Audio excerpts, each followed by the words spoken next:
All right. Hey there. This is Richard Wilt, aka the Bipolar Bandit. And okay, so I did this last week.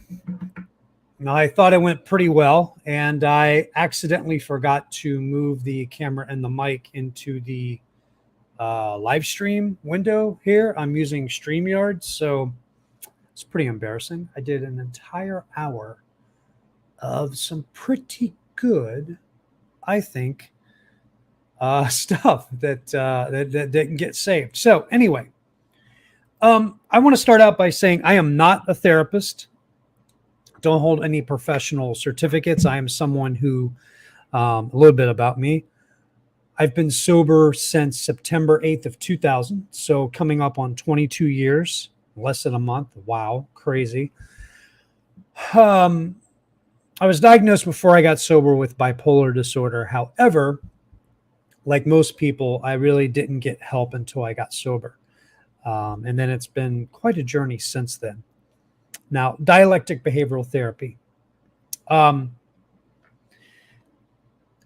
So the reason why I'm doing this is that I'm lucky enough to be able to right now through the VA, I'm able to do a DBT group, which to me is so important when it comes to dialectic behavioral therapy. Because you'll see a lot of times you'll see therapists. Let's say you go, sorry about the glasses. You'll see on BetterHelp or Talkspace or one of those other things when you go to search for a therapist. Let's say you've heard about dialectic behavioral therapy, how much it's helped, and you feel like it can help you. So you go online, you search, and then you put DBT as one of your parameters. And a therapist shows up, or a bunch of therapists shows up and say that they offer DBT.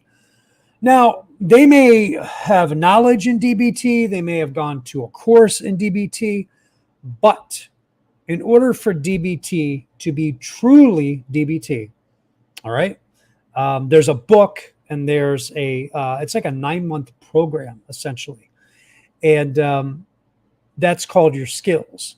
So you can have the individual therapy where you talk about DBT and applying some of those concepts to your life. But in order to be real DBT, there has to be skills-based training, and it has to be structured, and it has to be in a group. Skills-based training is not really therapy in the way that most group therapies are, because you're going over a curriculum. Marcia Linehan, the founder of DBT, that was one of the things they developed, and that is a requirement for it to be true DBT. Is that every week you go over a different module of basic, these basic skills that are split up into different modules, and then every week it's broken down. It's formal, and it's like a class. It's like going to a class, and the purpose is to learn tools. Excuse me for rocking this. The purpose is to learn tools that you can use out in the real world. Because having insight into your mental illness or how maybe it came about, all those things are helpful. But in my experience, I've done this for a long time. Once you get to that point, then there has to be something more. There has to be something practical that you can apply to the real world when you're in the middle of a situation and you have to deal with something or someone, right? Whatever that might be. And that's where the value really comes in dialectic behavioral therapy. There's other values, obviously, but that's a big component. So a lot of these therapists, they say they do DBT. Oh, wow, that turned off. Okay. They say they do DBT, but without the skills-based training, it's not real DBT. So remember that. All right. Remember that. And if you are going to deal with a therapist, especially on something like Talkspace or Headspace or whatever those online therapies are, I've done them, by the way. They're very helpful, very useful. Ask them. Say, I see you do DBT, but do you do skills-based training? Do you have a group that you meet with every week? And do you go over the curriculum laid out in the DBT manual? Do you do that? Because if they don't, it's not DBT. Now, it took me a long time to be able to begin to do DBT. A couple reasons. It's not that common. It's very difficult to find a place that does true DBT. Number two, it's very, very expensive. And this is what really annoyed me when I was trying to get help. So I live just north of the city, New York City, and a town over, there's this place that does DBT. They do it like the real way. They have very qualified therapists, and evidently they do really good work. However, it is very expensive. How expensive, you might ask?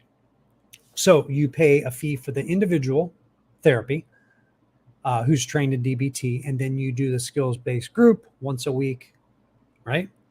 So the cost was, if I recall, this is 4 or 5 years ago, by the way, it was like $1,200 out of pocket.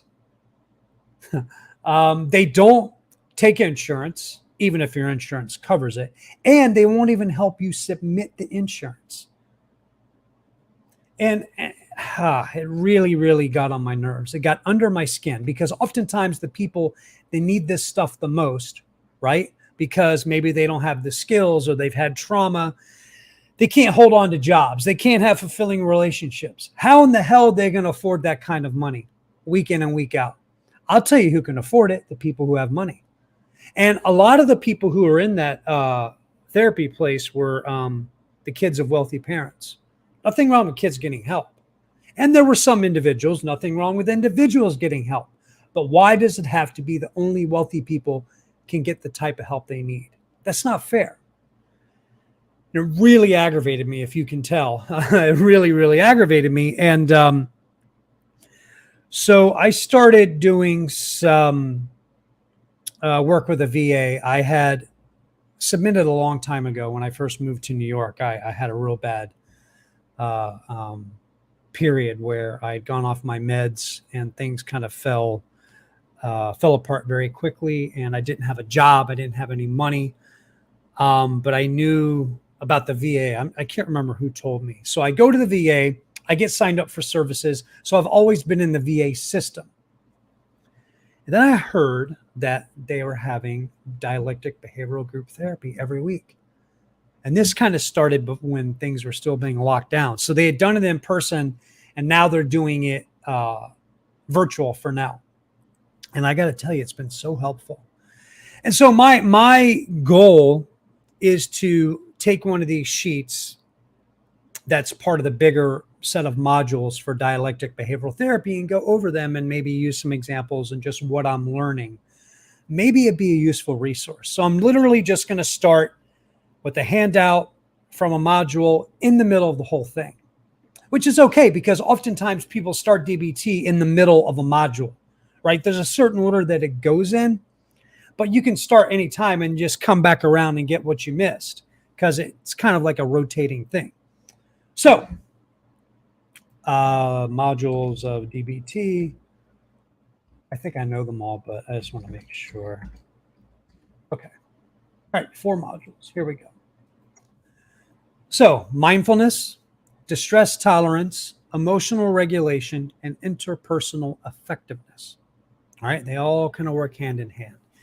And they all kind of get you to this point of being in wise mind. Okay, so you have emotional mind where you're like, oh my God, right? You're freaking out. You're so, I don't like to use the word triggered because that word is triggering these days, but something triggers old trauma or it just triggers something inside of you and your distress goes through the roof, okay?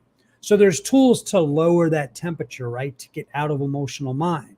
But then if you're in logical mind, you're thinking too analytically and you're too detached, right? You're not kind of in the moment, so to speak. And then there's wise mind, which is like a combo of the both, and that's where you want to be. So that's what these different modules kind of go over. I'm glossing this over, and I'm not trained, so please forgive me if I'm not saying this precisely. So anyway, the module we are on right now, we're on interpersonal effectiveness, and I'm going to take a handout here. And we're just going to go over it. I'm going to try to go over it point by point based on my own experience, use some examples. I'm not going to use anybody's name or in any way, shape, or form reveal anything about my group. That is not good. All right. And never do that. Yeah, never do that. I would never betray the trust of the group. I mean, hell, it's illegal anyway. Even if it wasn't illegal, I still wouldn't do it. Okay. Now, let's see here. Now, share screen. Okay, share screen. Let me. Okay, wait a minute. Window, Chrome tab. There we go. Wait, is that it? Let's see. Oh, yeah, here we go. Okay, so this is what we went over. I think it was 2 weeks ago. Yeah, doing it again. Okay, so troubleshooting when you are doing when what you were doing isn't working.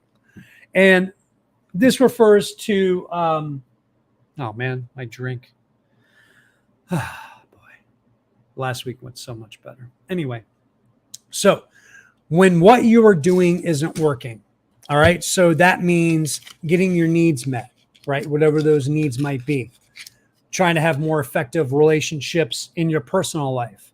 Let's say you're having some issues with your neighbor. Let's say you want to have better relations with your boss at work. And let's say you're trying to apply some of these tools you've learned, but it's not hitting the mark. So this is going over some things that that you might want to look at to kind of regroup and then try again.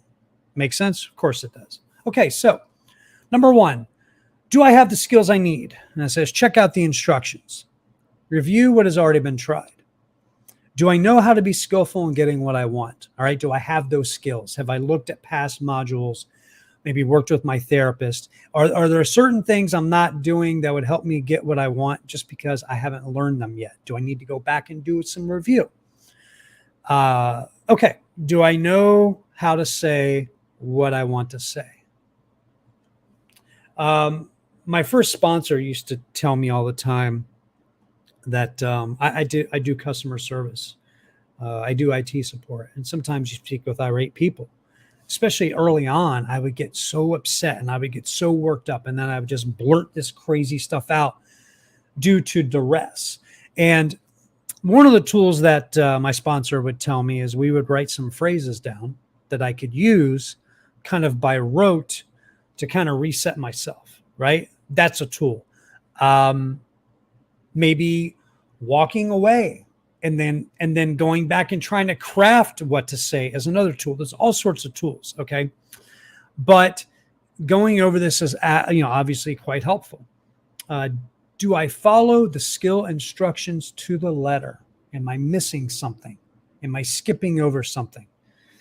These tools are very good, but they're pretty involved. I mean, if you really go over them, the good news is that it really helps you prepare when you're going out there. The bad news is it can be a little overwhelming if you try to do it on your own. You can maybe skip over something or maybe not pay attention to one thing. So I think it's always good, obviously, to work with somebody else. Okay. So that's a good one, because if you don't have the skills you need, maybe it's better to hold off having that difficult conversation. Maybe it's better to walk away. Maybe it's better to say, I need to think about this. I'll get back to you. Regroup, figure out what's going on. Try again. Maybe you need to do more role playing. Maybe you need to come up with some stock answers or statements. All sorts of things you can do. Maybe you need to lower the temperature. Maybe you need to practice some mindfulness or distress tolerance, where you kind of calm yourself down. Maybe you have the tools as far as communicating, but maybe you're not able to kind of get yourself in the right mindset to be able to communicate those thoughts properly. Okay. Do I know what I really want in this interaction? Am I undecided about what I really want in this interaction? Boy, being specific. That's a big one. We were going over something with a group member. They were having to be in a situation where there was going to be other people involved, and they had to keep reminding themselves why they wanted to be at the place they were and focus on that rather than focus on these kind of ancillary issues. So this gentleman was going to a funeral for his father, and he wanted to go to the funeral. He wanted to pay respects to his father, but there were some other folks there that the relationship wasn't so good. And he felt like, okay, I want to go to the funeral. This is what I want to do. But I got to deal with these other people. So he was trying to nail down what he really wanted. What he really wanted was to go there, honor his father, and not bother with all this other bullshit. So then being very specific about that is helpful, right? Not only what do I want to get out of the situation that I'm putting myself into, but if I have to deal with these other people, what do I want the interaction to look like? And sometimes communicating that obviously to yourself, but also to the other person. Maybe they don't know. Maybe they don't realize they're stepping over boundaries. Maybe you need to tell them, hey, look, I'm here because of this. This is my focus. Between you and I, this is the way I would like things to go. Yeah. Okay. Am I unsure of my priorities? Well, we just spoke about that, right? Why are you there? Number one. And there's nothing wrong with you being the priority. There's nothing wrong with taking care of yourself. There's nothing wrong with saying, I am here because I want to get something out of this, and I need to make sure my own well-being and my own safety is first above anybody else. Nothing wrong with that. And there's obviously other examples. Okay, am I having trouble balancing asking for too much versus too little? Kind of like overcompensating, right? Maybe your whole life you've been someone who, in order to protect yourself from rejection, you just give in to everything. But then all of a sudden you swing to the other side and become like this tyrant. You don't want to do that. Or the opposite. Maybe you've been kind of a bully as a way to protect yourself, and you swing the other way where you just give in to everything. Obviously, you don't want to do that, right? You want to be toward the middle. Wise mind, middle ground. Okay, saying no to everything versus saying yes to everything. Yeah, don't throw out the baby with the bathwater. Is fear or shame getting in the way of knowing what I really want? Yeah, maybe you don't think you deserve it. Maybe you think that you're being selfish if you ask for something that you want. Maybe you feel like you're being manipulative, or that you're being fake, right? Because you're trying to craft things in a way that are going to be more likely to get you what you want. I mean, that's can happen, right? Of course. All right. Are short-term goals getting in the way of long-term goals? Is now winning out over getting what I really want in the future? My God, can I relate to this? I get so anxious and I get so like, oh my God. Like for some reason I'll want to do something. It'll trigger some sort of anxiety, and I put all this pressure on myself, and I feel like I've got to do it right now. Like a starving man, right? I got to take the first thing that comes along. The hell with in the future. That's not guaranteed. Now. When in actuality, most things aren't emergencies, right? We make them into emergencies. Might be for a good reason, but how many things are actually emergencies? How many things can I say, I know I really want to do this. I know I feel this pressure. I know what that thinking is doing, but can I step away even for a few minutes and think about this a little more first? Yeah. Is emotion mind controlling what I say and do instead of wise mind? I just said it, right? Yeah, like I really get into this frantic sort of mindset. And once my emotions get spun up, I make all kinds of stupid decisions because I feel like I have to make them now. And for me, that comes from a place of experience. You know, I was boxed into a corner a lot. I was made to feel like I had no choice and I had to do whatever I could do to survive. And so I made a lot of decisions that way. And really, it hasn't been that way for a long time. More or less, you know. And also, like, for me, having bipolar disorder, maybe that's like looking and making sure that I'm not slipping into a more manic state of mind, or maybe depression or mixed episode. Maybe there's that involved as well. You know, yeah, there's all these things to consider. Are my emotions getting in the way of using my skills? Again, you can't make good, wise decisions when you're, you know, that front prefrontal cortex part of your brain shuts down. That lizard part takes over, caveman, cavewoman, cave whoever, and we get in that survival mode, right? We become very myopic. I like that word, myopic. Are my emotions so high that I'm over my skills breakdown point? I love that, skills breakdown point. So I'm pretty sure I know what that means, but let's get the definition of that. Skills. Here we go. Okay, so skills breakdown point refers to your SUDS number. What is SUDS number?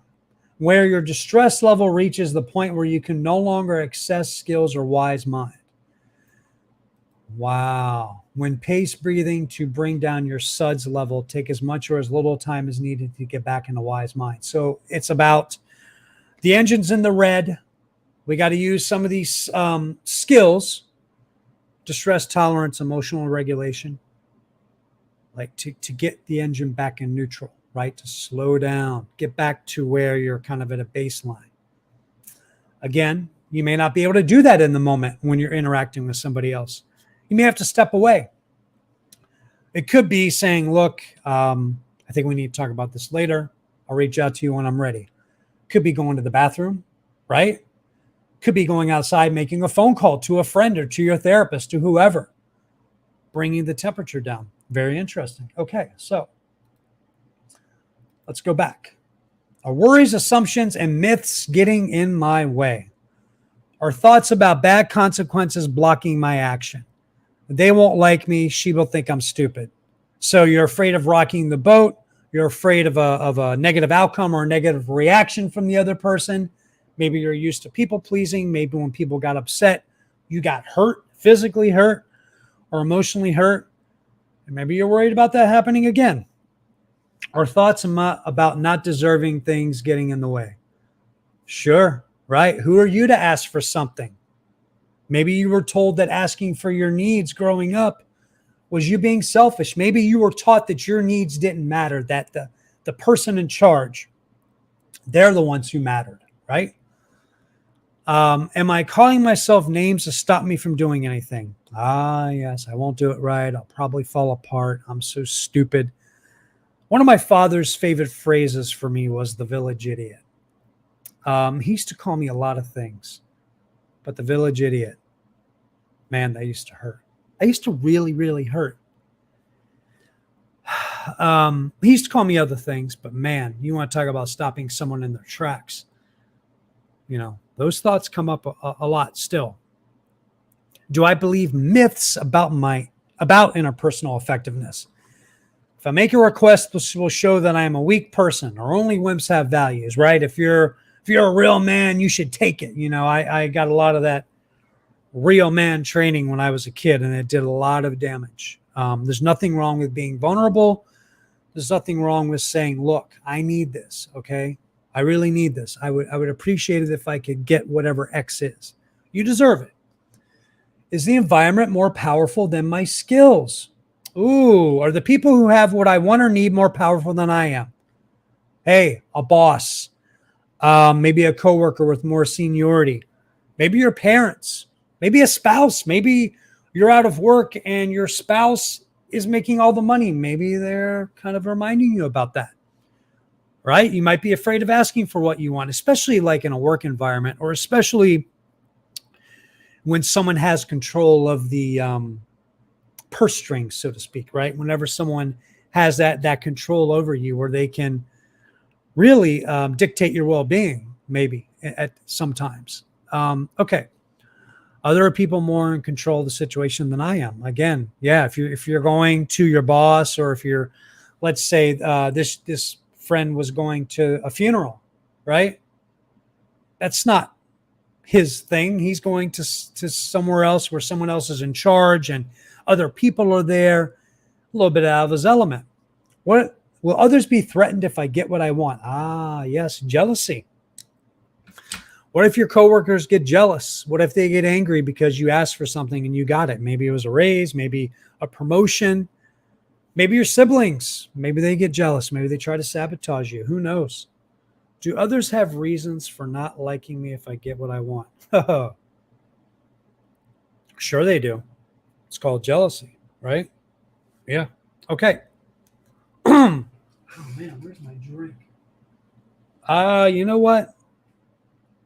Okay, let's go through these real quick. I have to make sure I have my drink next time. Keep my throat nice and lubricated. Okay, do I have the skills I need? Check out the instructions. Okay, so these are the questions, and then under here, not sure. Word out what I wanted to say first. Reread the instructions, the tools, the DBT tools. Got coaching from someone I trust, a friend, a therapist, a mentor.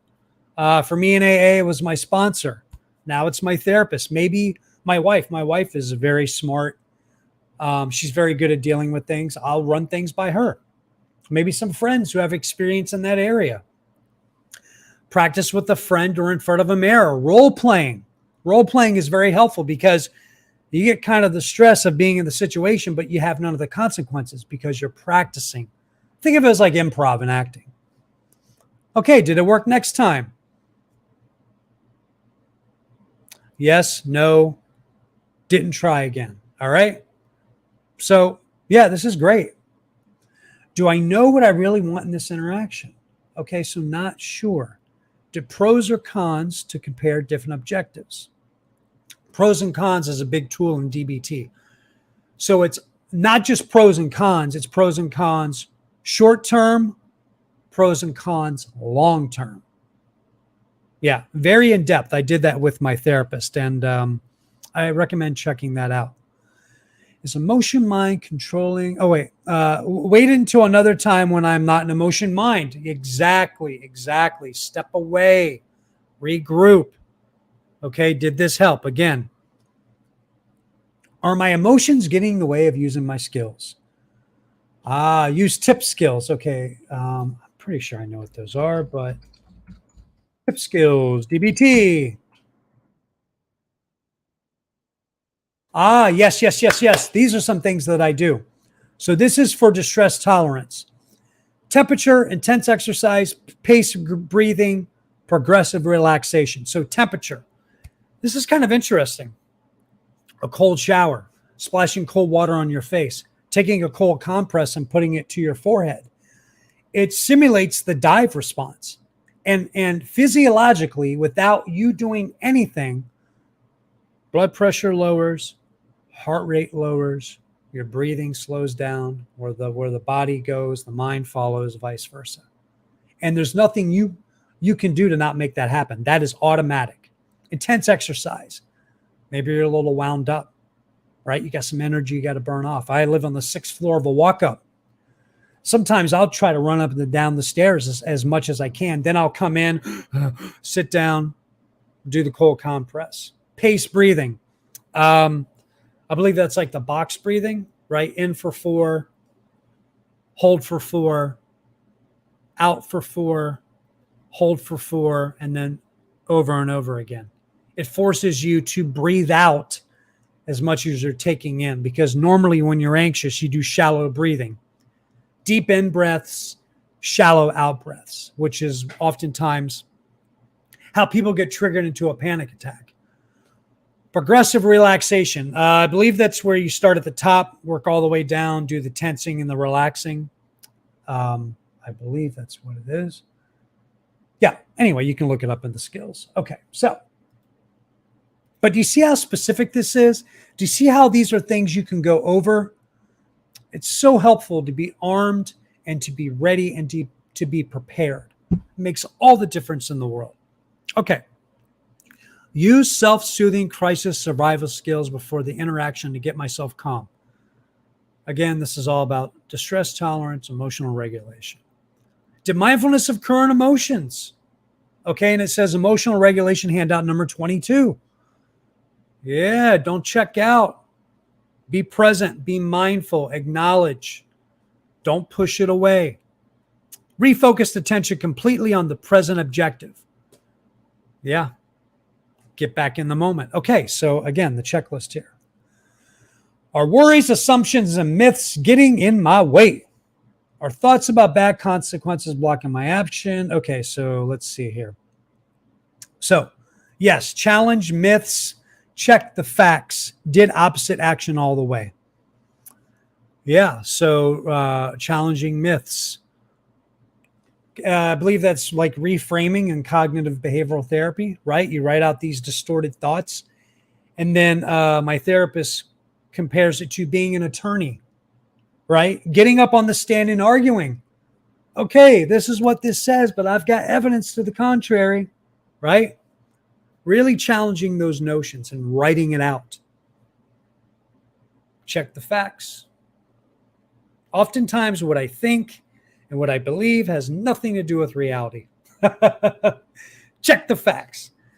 Did opposite action all the way. That's another phrase for act as if. Act as if. People don't know. They have no idea whether you feel the way you feel. They only go by the way you appear, right? Easier said than done, of course. Is the environment more powerful than my skills? Try problem solving. Found a powerful ally. I like this. Maybe have a friend come with you to the event. Maybe if you're going to talk to your boss, maybe not HR, because HR, they usually work for the company, but maybe you have a friend in the company who can go with you, who has witnessed whatever it is you're trying to address. There's other examples, of course. Practiced radical acceptance. Oof, that's a tough one. Oh, that's a tough one. Sometimes I hate this phrase. But sometimes it is what it is. And the more we push something away, the more powerful it becomes. If we just relax into it, oftentimes that does the trick. Plus, by accepting something, it actually empowers you. Because once you accept it, right, the reality as it is, then you're saying, okay, within this reality that I'm accepting, what can I do? Independent of that. But unless you accept it first, you can't do squat. Okay. So I know this was a little rough. I think I'm going to get better as it goes. I'm going to maybe do some more preparation, but I've been postponing this for a while. And I said, Rich, you just got to get out there and you got to do it. Yeah. So how long have I been on this live stream now? Oh my goodness, only 33 minutes. I probably just blazed right through this. So I don't know if this is any help. I'm going to do this every week because I want to leave these sheets for you. In fact, I'm going to attach the sheets I went over today, the sheet or sheets, the handout. That way you can download it. You can go over it. Let me share something. So this is the book that has the skills. Yeah,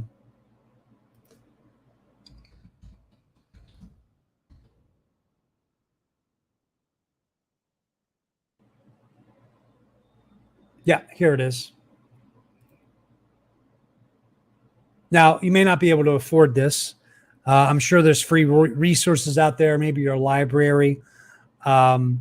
But what I'm going to do, like I said, is I'm going to attach every single sheet that I'm working on to this. So you can download it and print it or save it on your computer, and then you'll have this workbook after 9 months or so. Okay, let me do this. Share. Okay, hold on one second. And window. Here we go. Okay, so this is the workbook here. And actually, it's not as expensive as I thought it would be. Yes. Now, do these go over all 4 modules?